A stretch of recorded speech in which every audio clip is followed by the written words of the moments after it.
Alright guys, we're back at it on Fiero Red, Fiero Blue.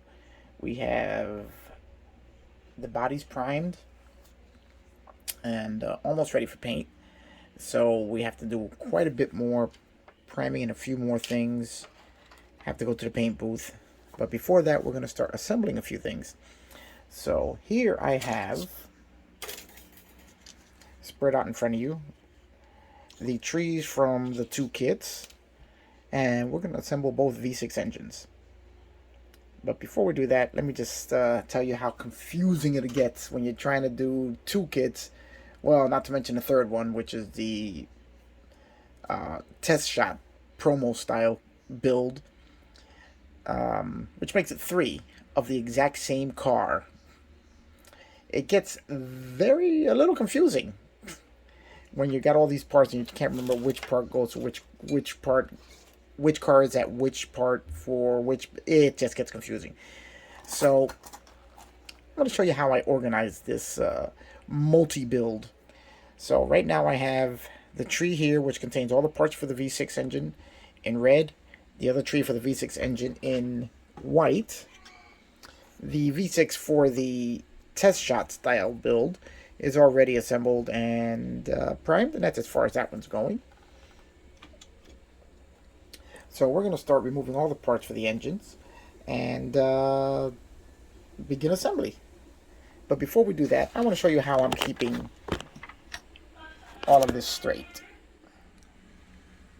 Okay, here we have my styrofoam parts holder.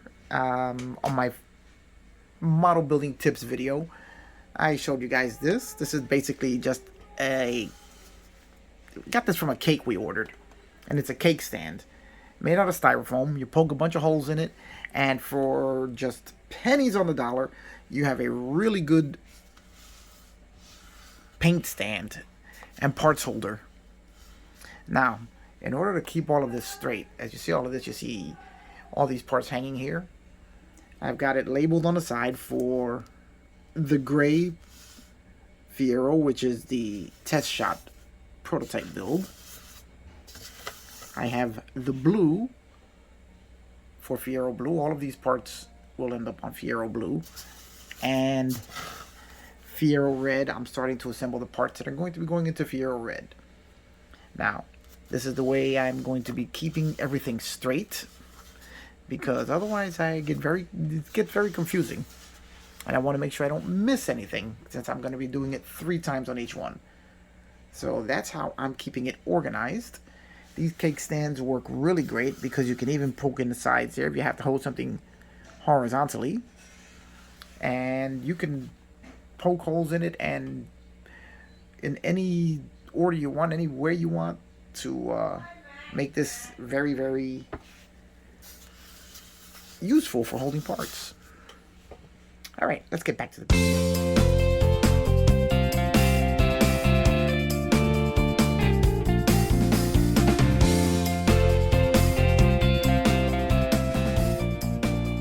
Okay guys, so now we have all the parts to assemble our block.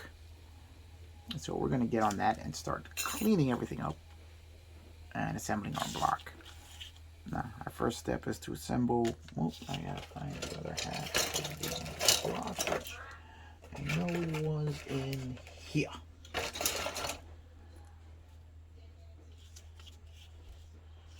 Okay, these are assembled pretty easily. Just 2 pins that hold the block together.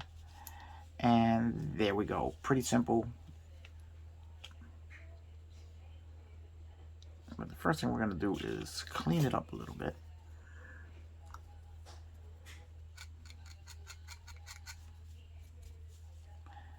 The block itself is going to just be a gloss black, as all the Fiero engine blocks were painted in black, as at this point in time GM had stopped painting their engines different colors. And the 2.8 liter V6, which was used in basically everything that GM made at that time, was the universal block for them. Now, here we have, you can see it's got two pins. It's going to be pretty easy, pretty nice fit also. So we're going to take a little bit of our Tamiya quick setting glue.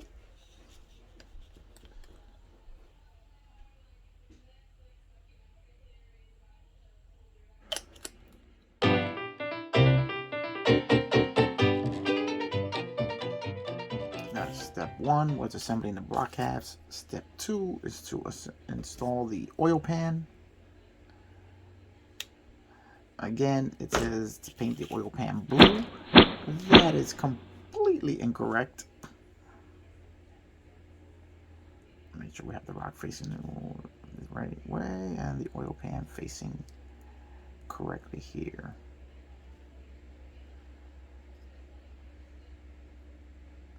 Now, while the oil pan does have a peg, a pin that goes into a slot here, the fit is not exactly 100%. I mean, but it's going to work good enough for what you'll be able to see once the car is together. Clean up a little bit of the nub mark here, just to make that look much nicer.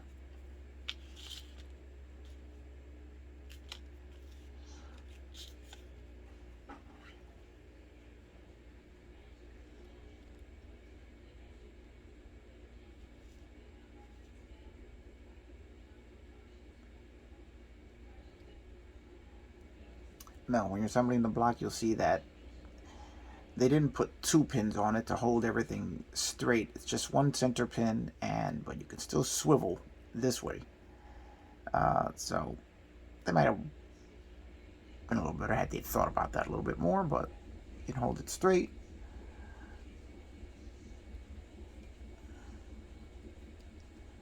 You want to make sure you have it straight with the block. A little bit of a seam there. So what we're going to do is we're going to flatten this out a little bit more.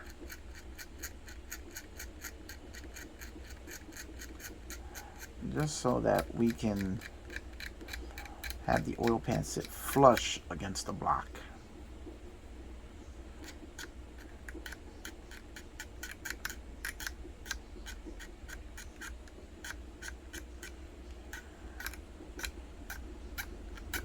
So what we want to do is just flatten this completely.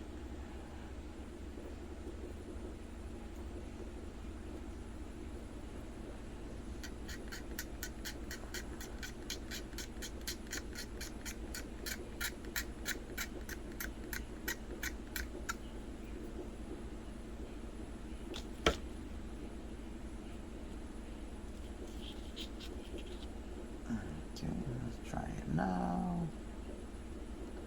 It's a little bit better. No, that's a lot better. Because now the oil pan is sitting much nicer against the block. This is something you'll never see. As when the car is together, you'll barely be able to see this part of it. But it's just kind of nice to build it up nice.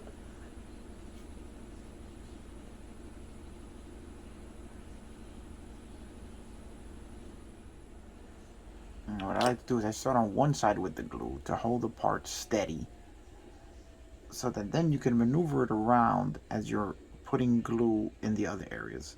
See, now I can let the part go. It stays together while I secure it by adding more glue in other areas.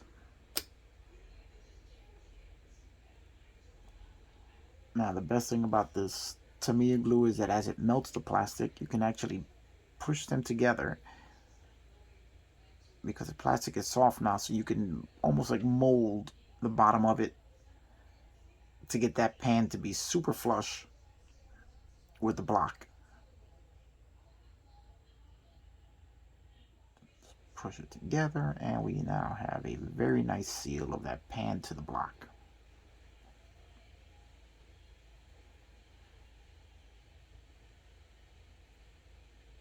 Now, that's all going to be black. Now, the next thing we're going to do is install the heads.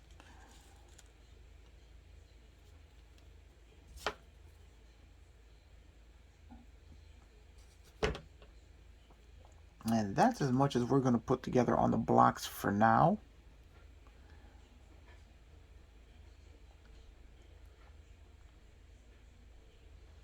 Now, there is no front or back to the heads. They're pretty much the same front to rear.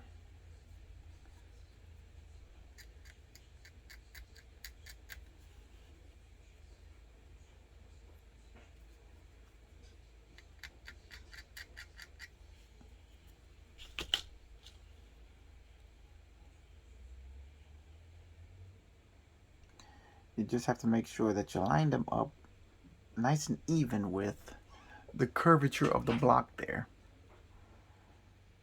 to create the valley that the intake's going to ride in.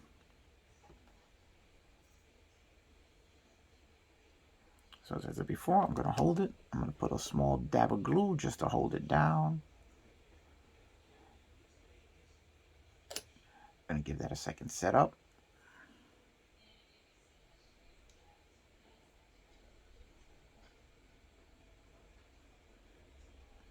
One of the cool things about this engine is that all the seams are going to be covered up. Almost as if they planned it that way. I don't know if they thought that far ahead back in the 80s when they made this kit, but... And here is the second head attached.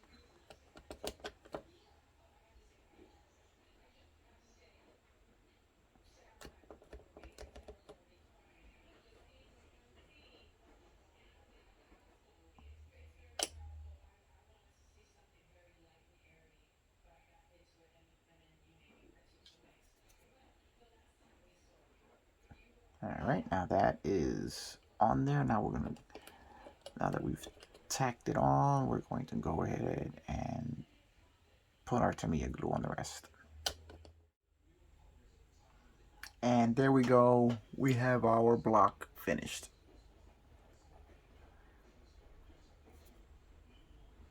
Alright, so now we're going to go ahead and build the other block.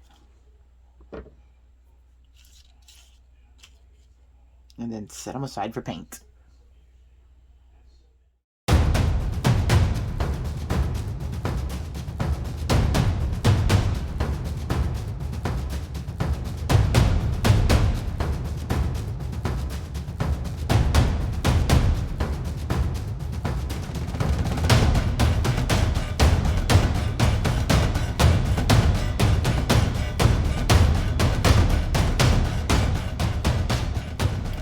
Okay, now we have both engine blocks assembled and we can get them ready for paint, as there will be quite a bit of painting done to these just to detail them out the way they should be.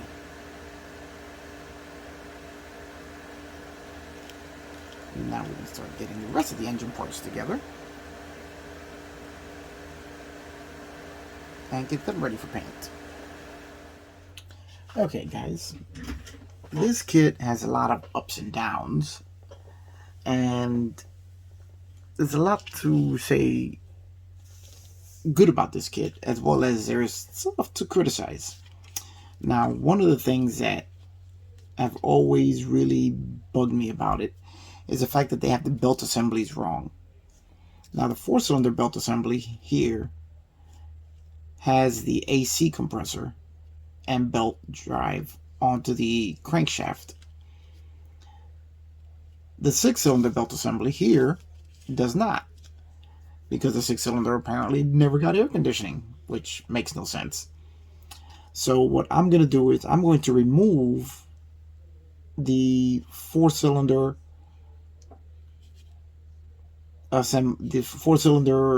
AC compressor and belt assembly from this piece here, and I'm going to transfer it to this part here. Now, I do that, I'm just going to snip very carefully here.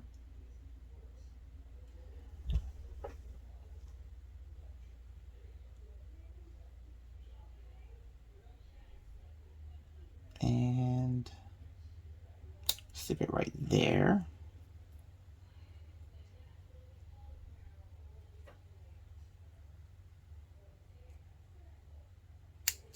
And there.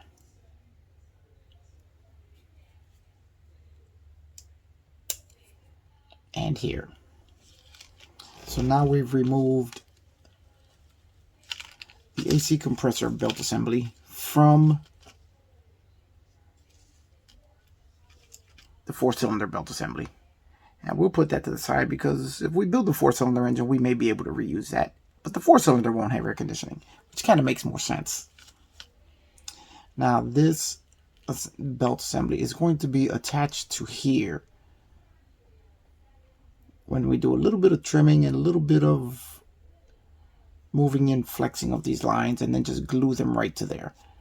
Before that, I want to point out that even though there are a lot of inaccuracies in this kit, let's call them that. This is not say that it's a bad kit, but it is very inaccurate. The moldings are actually pretty nice. As you can see how thin the belts are, so that they actually look more in scale. As I've seen belt drives from much newer kits where the belts look completely out of scale and they're way too thick. So MPC did a good job with that.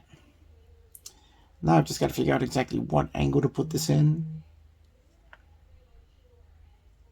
and where to snip it, and we'll see how we attach that. Now what we're going to use to do that is our test shot engine. Now here is where the AC compressor is going to go. You can see that's going to hang off the bottom of the belt drive system, and we just want to make sure we have enough clearance for installing the compressor body and make sure that it still clears the oil filter and the exhaust, which I think we shouldn't have any trouble with, especially if we angle it just a little bit higher there. And I think that ought to work. So now I just need to get this angle.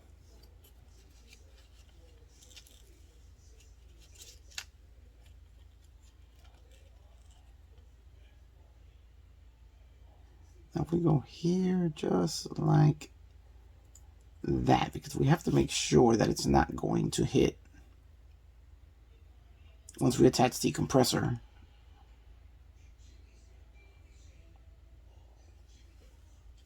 So we're going to need the compressor body.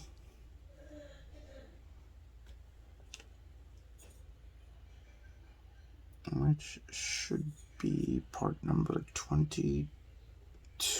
Nope. AC compressor part number 95. Where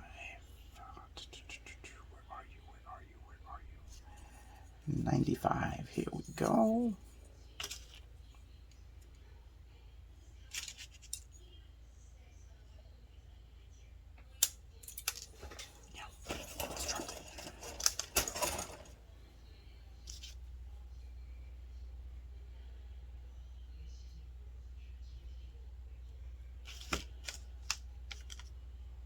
So now that goes attached right here, and that'll give us our compressor body. Now we're going to use a little bit of, where is it? The sticky tack to hold this together.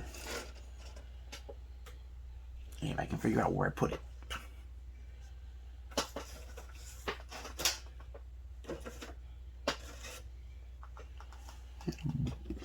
Bowl of it here somewhere. Oh, here it is. Take a tiny little bit. I'm going to just put it right there, just enough to hold the compressor.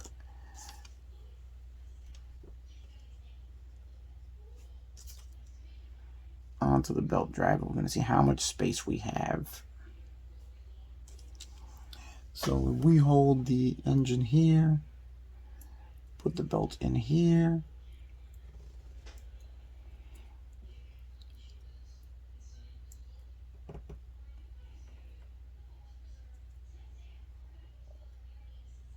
Actually, if we come down a little bit,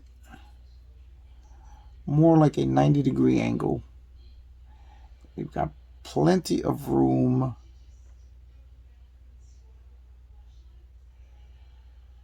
for this belt drive assembly. Now, the only thing we have to check now is whether it'll fit in the car with this assembly in place.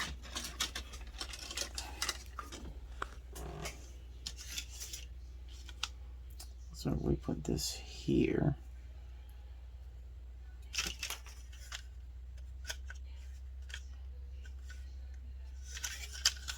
Let's see, that's correct.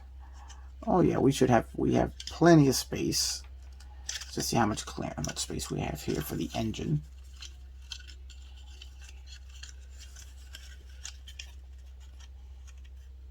Oh, we have plenty of space here. We'll have plenty of clearance for the belt drive and compressor assembly. So now, what we saw was at a 90-degree angle to the vertical. It fits perfectly. So we are going to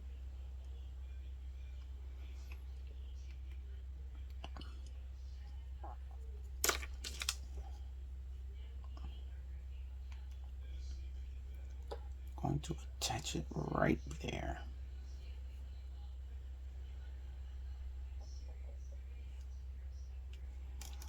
Now, in order to do that, we are going to give this a bit of an angle cut. Okay, we've now cut an angle cut into the, where are we? There we go. You have to see that. There's an angle cut now to the ends of the belt, which means that it'll wrap around the pulley a little bit better than just going straight in. Okay, so now we're going to need our extra pair of hands here.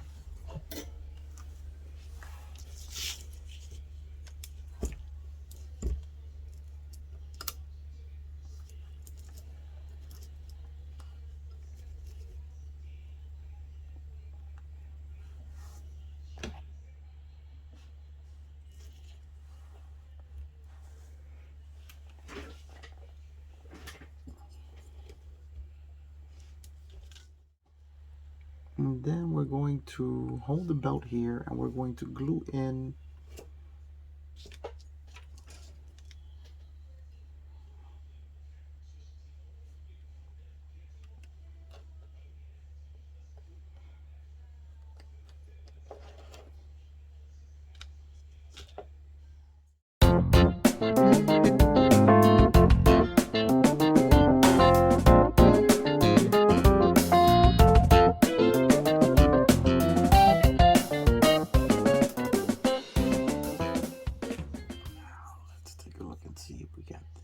correct, and looks like we are going to be a-okay with that.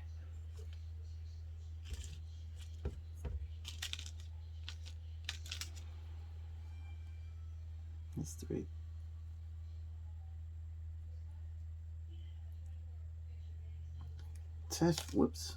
A test fit on the block. We're going to put the timing cover on.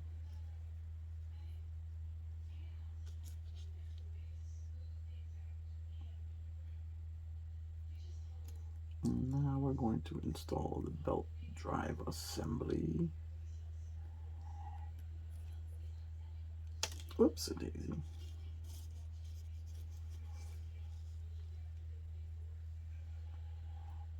And there we go, guys. I didn't quite do the 90-degree bend that I was hoping, but I think we should still have plenty of clearance for all of the other parts that we have to add to this engine. And I think that's actually more realistic than the 90-degree bend that I was looking for.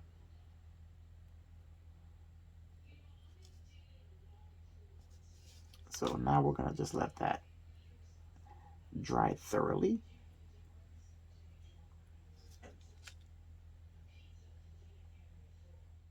And There we go, guys. Belt drive assembly number 1 is done. Now we're going to go ahead and do number 2.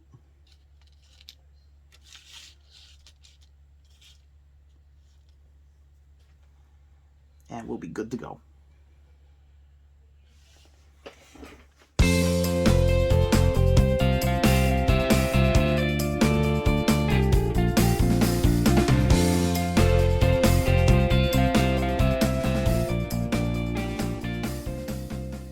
Okay, guys, there's number 2.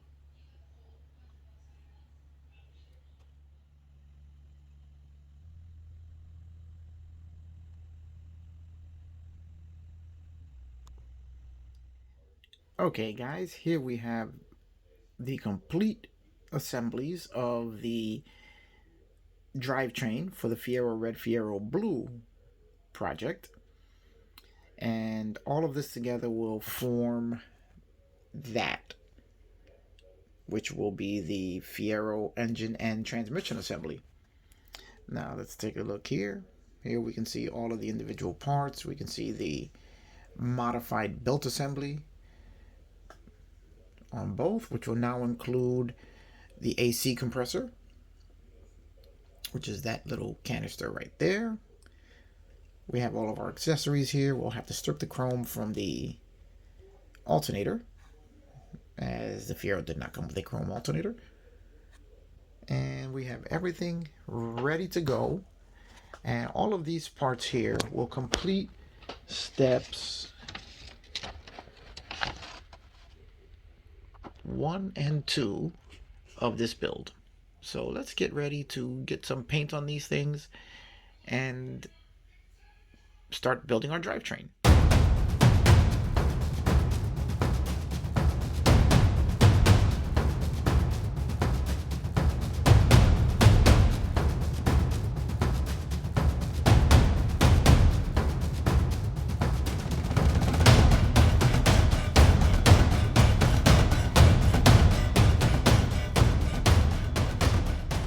Alright guys, here we have the finished product of all the work we've been doing on all the engine parts on the Fiero Red, Fiero Blue kit. Everything's painted and we're ready to start assembly. You can see here all the detail work that was done.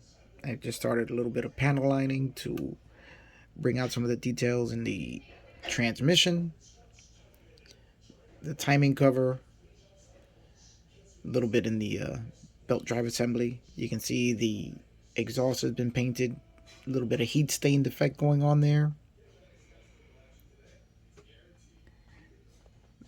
Many hours of work going into all of these parts that are going to go to make 2 engines here. So that's going to be it for this video, guys. I took you through the entire paint process and the preparation and paint for the engines in these 2 cars. And I think this video has gone on quite long enough, so we're going to cut it here. And in the next video, we'll start putting everything together and start doing some assembly. But for now, a lot of paint work today. All right, I'll see you on the next one.